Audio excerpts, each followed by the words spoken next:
next guest has been a PR professional, a journalist, the editor and publisher of Gaper's Block, a professional blogger for a ghost hunter reality show, and the host of 20 by 2 Chicago, a show in which 20 interesting people have 2 minutes each to answer one question.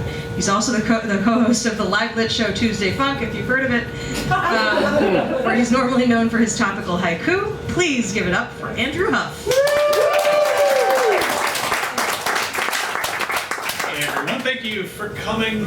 Sorry, no haiku tonight.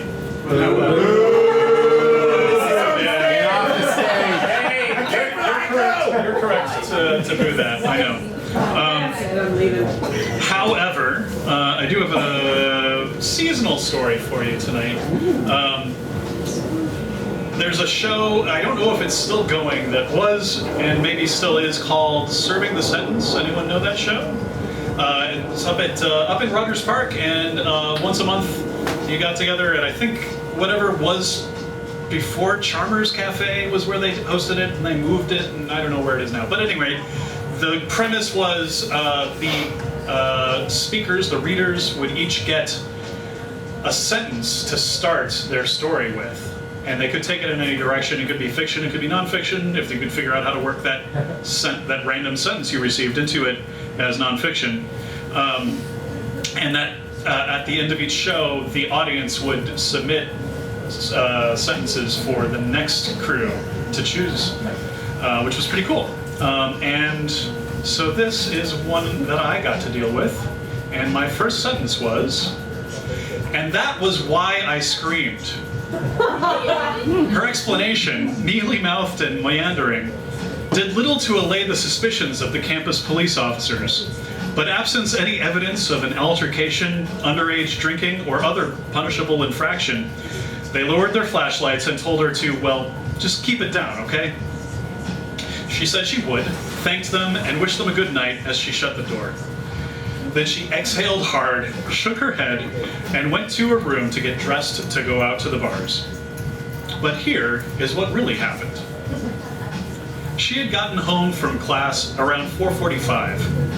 After eating a quick snack, she opened a beer, flopped on the couch, and turned on the TV for her usual Thursday evening shows before going out to the bar.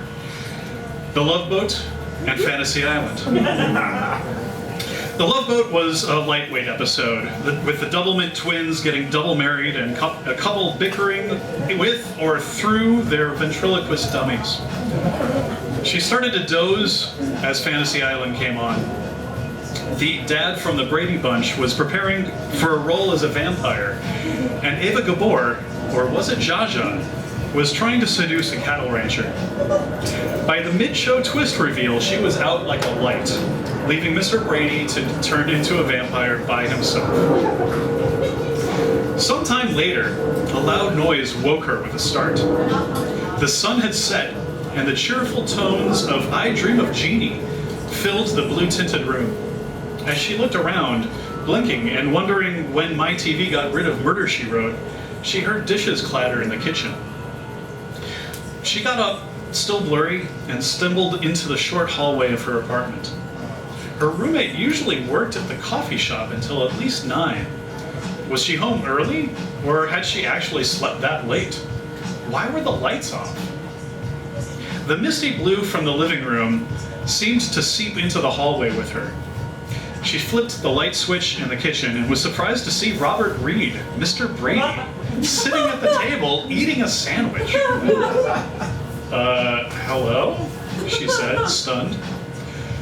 "Come on in, dear," Mr. Brady said, smiling mildly.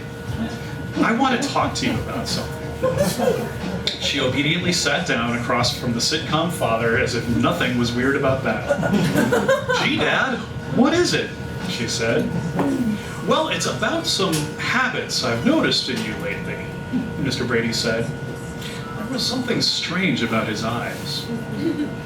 "You've been going out on Thursday nights, even though you have a Friday class, and you're watching an awful lot of TV." My class isn't until 11:30 tomorrow, and anyway, it's just a lecture. I can get the notes from Jen." "Sweetie, there's no excuse. Your mother and I are paying good money for you to attend this school. You should be fully committed to class, not getting notes from friends. All right, I'll make sure to to make it to class tomorrow, she replied sheepishly. Now, about the other thing. All these reruns. Mr. Brady was now standing, setting the plate in the sink. He turned around and folded his arms. Was he somehow taller all of a sudden? I just like them, she explained with a shrug. It's comforting. The formulas are so obvious, and Aaron and I like to predict how they're going to resolve a plot twist or conflict before the last commercial break. Do I seem like a formula to you? Mr. Brady sneered. His eyes flashed. That was it. They were greenish-white, like Bruce Banner's right before he transformed into the Hulk. Wait, that was Bill Bixby, not Robert Reed. Am I predictable? No. That's not what I meant, she stammered. It's just that the twist is so predictable. It always comes right before the second commercial break. Mr. Brady's eyes flashed again, and he smiled. His teeth looked sharp. A commercial from Menards blared on the TV in the living room. I see, he hissed. So you saw this twist coming, did you? His fangs now glistened in the night. She launched herself through the door, the malevolent Mr. Brady close behind. Back into the living room. Why not the front door? She couldn't seem to turn toward it. Count Brady grabbed her and flung her onto the couch. As TV's dad's teeth sank into her neck, she screamed bloody murder, screamed until she woke up. Her keys were poking her in the neck through the pocket of her coat, draped over the arm of the couch. Her heart raced. Murder, she wrote, was on. A few minutes later, there was a knock on the door.